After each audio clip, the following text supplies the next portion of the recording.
Olá, colega farmacêutico, tudo bom? E aí, o que vocês estão achando do curso dos processos da farmacoterapia? Bastante coisa para fazer, né?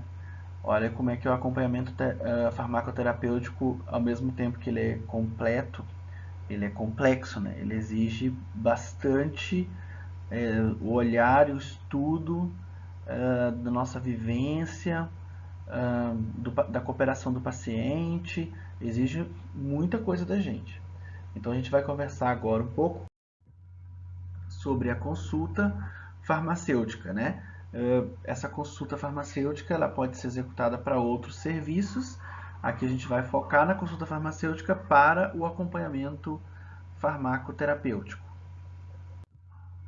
Então, relembrando, a gente já trabalhou então o conceito, trabalhamos a questão da farmacoterapia ideal, que a gente deve perseguir sempre, os processos da farmacoterapia com seus problemas, a seleção, os erros de medicação, a administração, o biofarmacêutico, o farmacocinético e farmacodinâmico, com as interações medicamentosas e os resultados terapêuticos, juntamente com a integração entre todos, no resumo que a gente discutiu na última aula, certo?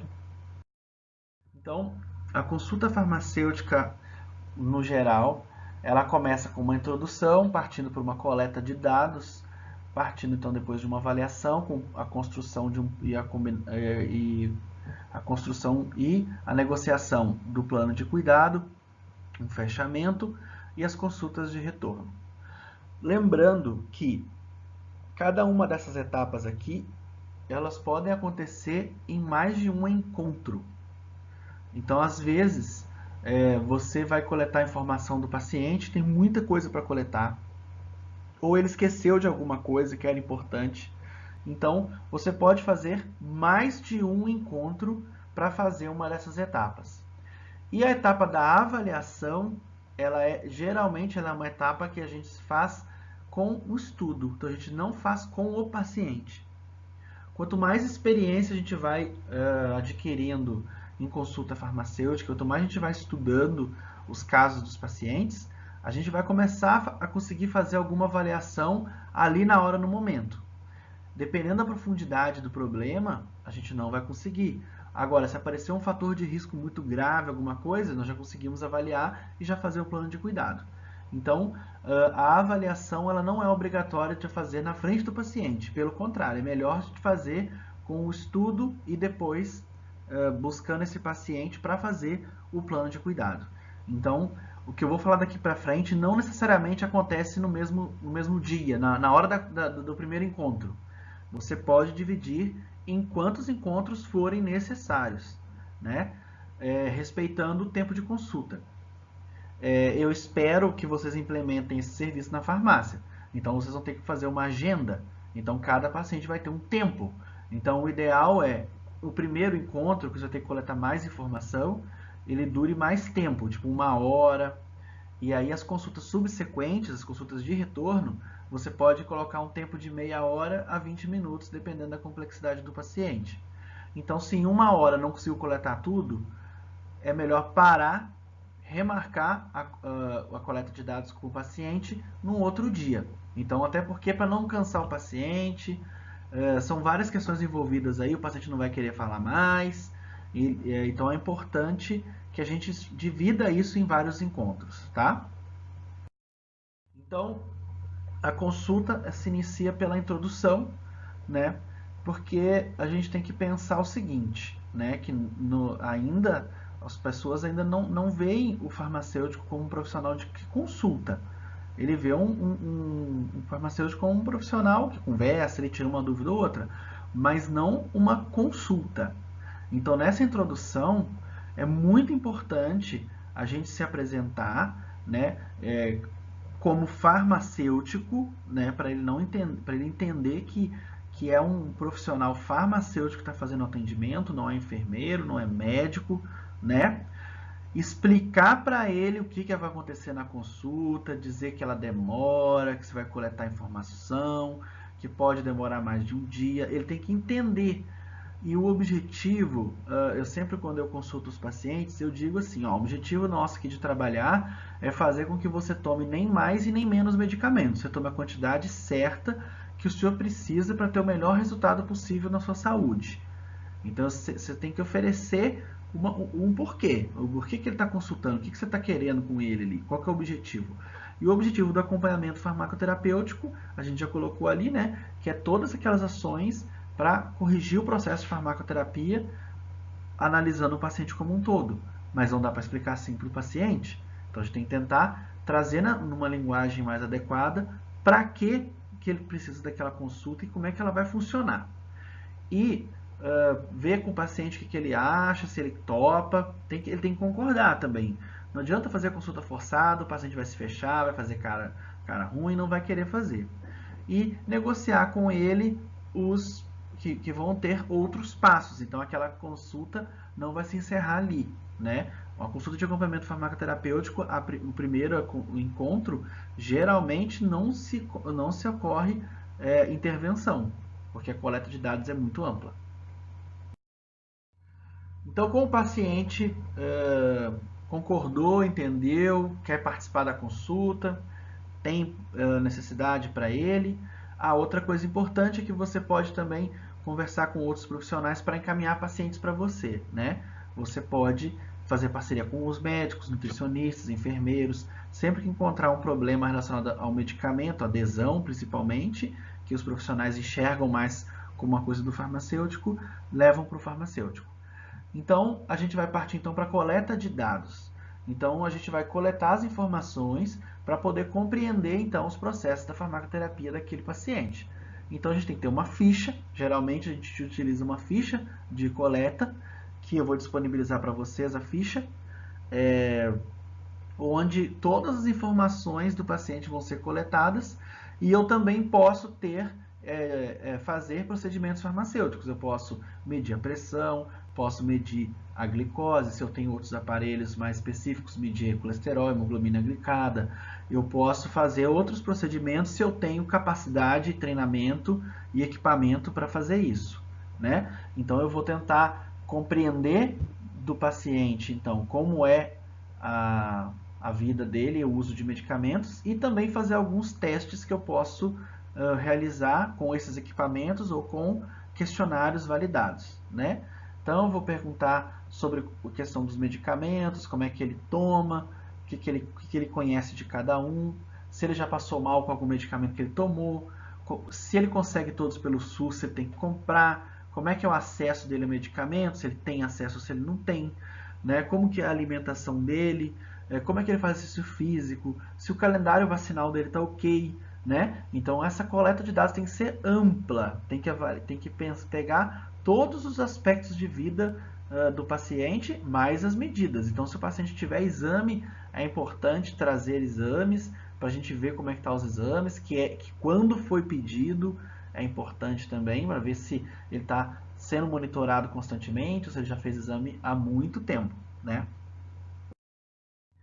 Então, com essa quantidade de informações que você vai conseguir na coleta de dados, a gente tem que estudar, né? Então, geralmente, o primeiro encontro termina quando você coleta os dados, né? Porque só essa primeira fase de introduzir e coletar dura mais ou menos 1 hora, 1 hora e meia, 2 horas, dependendo do paciente. Então, você vai ter que marcar outros encontros para poder terminar essa coleta de dados. Quando termina a coleta de dados, você vai ter que sentar, pegar as condições, os problemas, as doenças e os medicamentos, pensar na farmacoterapia ideal e rastrear onde estão os erros, por que essa farmacoterapia não está ideal, o que está acontecendo com esse paciente que está impedindo ele de alcançar a farmacoterapia ideal. Então, daí você vai traçar várias ações. Você vai ver que no plano de cuidado de acompanhamento farmacoterapêutico, você vai traçar umas 10 ações, 9, é muita ação. Então você vai pensar assim, não, eu tenho que fazer isso, a doença não está monitorada, o médico tem que pedir o exame, tem que conversar com o médico, tem que conversar com o paciente, tem que emagrecer. Você vai avaliar, então, de acordo com os problemas de saúde que esse paciente tem, se a farmacoterapia daqueles problemas de saúde estão adequadas, se tem farmacoterapia sem tratamento e se tem, se tem problema de saúde, né, sem tratamento, e se tem medicamento utilizando para problema de saúde nenhum, ou duplicidade, ou automedicação, né, além do consumo de chás, de ervas. Então, é um estudo bastante aprofundado. Então, na nossa aula prática, nós vamos conhecer então várias bases de dados, da onde nós vamos buscar essas informações para poder estudar. Então, essa etapa aqui, você vai gastar bastante tempo no início, mas depois, com o tempo, os problemas vão se repetindo, os medicamentos vão se repetindo, você já vai ter acumulado conhecimento para fazer uma avaliação mais rápida. Mas no início você vai gastar bastante tempo nessa etapa aqui, na avaliação do caso do paciente. O próximo passo, então, é a elaboração do plano de cuidado. Então, você vai ter elaborado no processo de avaliação todas as coisas que tem que ser feitas com o paciente. Vai ter uma lista enorme, um monte de coisa. E aí você vai ter que pensar, para aquilo ali ser resolvido, o que tem que ser feito, qual ação tem que ser tomada. E como eu vou medir se aquela ação que foi tomada resolveu ou não resolveu aquele problema. Então, por isso que eu tenho que definir meta terapêutica e intervenção. Muitas vezes, o paciente, vamos supor um exemplo, um paciente diabético, e ele precisa de uma meta de hemoglobina glicada, por exemplo. Eu, como farmacêutico, eu posso tomar essa decisão da meta da doença do paciente? Não. Então, quando eu tenho capacidade de definir a meta, eu posso definir. Mas se eu não tenho, se é uma meta de doença, essa meta tem que ser discutida com o médico, e se eu não posso elaborar, se eu não posso discutir com o médico tem que definir. Então, eu tenho que encaminhar esse paciente. Então, ele gerou mais uma intervenção, porque eu tenho que determinar qual a meta terapêutica desse paciente. Porque não adianta nada eu saber que o paciente está tomando os medicamentos se ele não tem um norte, se ele não tem uma meta para seguir. Então tem que observar isso nas doenças. Então você vai ver, além disso, vai ver um monte de outras coisas que você vai ter que seguir.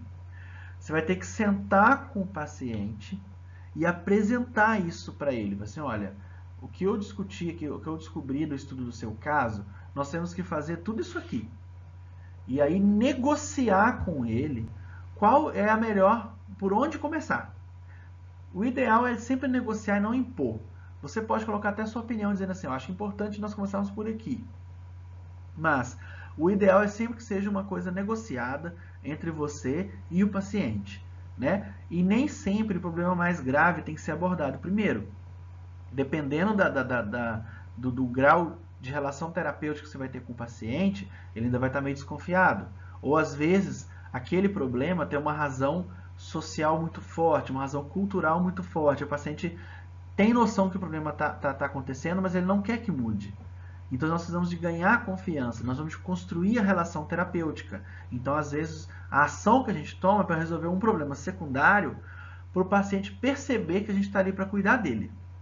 E aí trabalhar então os problemas mais sérios, mas sempre com negociação. Depois que você negociar os planos com o paciente, aí você tem que verificar se esse paciente tem capacidade de seguir isso, né? Porque muitas vezes o paciente não tem problema de cognição, ele não tem dinheiro, ele vai precisar de um cuidador. Então, às vezes, a negociação do plano de cuidado não é nem com o paciente, é com o cuidador. Se você perceber que esse paciente não tem capacidade de seguir aquilo que você está propondo. Isso é muito importante, avaliar a complexidade do plano, porque senão você vai ter que envolver mais alguém na consulta. Um cuidador. O ideal é sempre a gente garantir autonomia para o paciente. Nós temos que focar na garantia da autonomia. Mas tem alguns pacientes que não têm um grau de autonomia suficiente para a gente poder fazer, para ele seguir determinada ação. Então, esses pacientes, nós temos que envolver um cuidador, né? Então, a gente monta o plano de cuidado, de acordo com o processo de avaliação, negocia com o paciente ou com o cuidador, e aí o paciente segue o plano de cuidado, ou não. Então, a gente se fecha a consulta, né? No final, todas as consultas, os encontros, eles terminam com fechamento, né? Esse fechamento não acontece só depois do plano de cuidado. Ele acontece sempre depois que você encerra o tempo de consulta, de encontro com o paciente ali. Né? Se terminou de coletar, não terminou de coletar as informações, você vai fazer um fechamento. Então você vai tentar se mostrar sempre disponível, dar seu telefone, o telefone da farmácia, dar um contato, marcar a próxima consulta de retorno e fazer o registro SOP, que a gente já discutiu no curso de problema de saúde autolimitado, como fazer o registro SOP. Então o registro SOP sempre termina, em cada encontro tem que fazer um, e não depois do estudo do caso necessariamente. Né? Isso é importante falar. Às vezes você só coletou os dados e não fez nenhuma intervenção, a parte do plano vai ficar em branco. Tranquilo. Se você não conseguiu fazer a avaliação, tranquilo. Mas você tem que fazer o registro sempre no final de cada encontro com o paciente. Daí, nas consultas de retorno, sempre quando o paciente voltar para conversar contigo, a primeira coisa a observar é se mudou alguma coisa. Se durante esse período entre consultas, ele piorou, ele melhorou, apareceu uma coisa nova, ele foi no médico e prescreveu uma coisa diferente. Porque se isso ocorreu, aí eu vou ter que intervir, vou ter que mudar meu plano, né? Na verdade, o plano de cuidado, ele não é uma coisa estanque. Ele vai alterando conforme o paciente vai melhorando ou piorando da saúde. Então, eu sempre tenho que atualizar como é que está a doença dele, como é que está os problemas de saúde, a vida dele como um todo, e como está a farmacoterapia, se ele acrescentou alguma coisa, se ele parou de tomar por conta, ou se o médico prescreveu. Antes de começar a consulta, propriamente dita, do retorno. Aí eu vou pegar o plano e aí a gente vai conversar sobre aquela questão, sobre o que foi combinado na consulta anterior, né? E aí ver se chegou lá, se não chegou, se o paciente teve dificuldade. E aí, se o paciente teve dificuldade, será que vale a pena alterar essa ação? Vale a pena manter por mais um tempo? Será que tem como colocar mais uma intervenção junto àquela que não foi realizada ainda?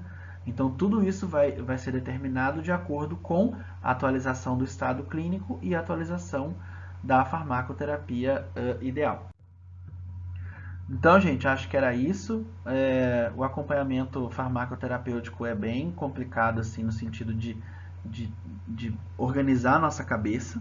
Por isso que a gente tem que, no início, ter fichas de atendimento, anotar tudo que a gente está registrando, tirar foto das receitas, foto dos exames, para a gente ter essa informação importante, para a gente poder estudar bem o caso. Porque o estudo bom do caso, né, vai gerar um plano de cuidado adequado para aquele paciente. Né? E para fazer um estudo bom do caso, a gente precisa de coletar bem as informações. Então a gente tem que saber exatamente o que está coletando e como coletar. Então a gente vai trabalhar também isso no nosso encontro presencial, certo? Então eu espero vocês lá. Até mais!